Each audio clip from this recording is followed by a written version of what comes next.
శుకాలతో పికాలతో ధ్వనించిన మధుదయం దివి భువి కళానిజం స్పృశించిన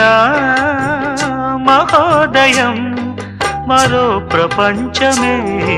మరింత చేరువై నివాడి కోరిన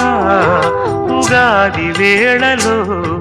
గతించిపోని గాథనేనని ఆమని పాడవే హాయిగా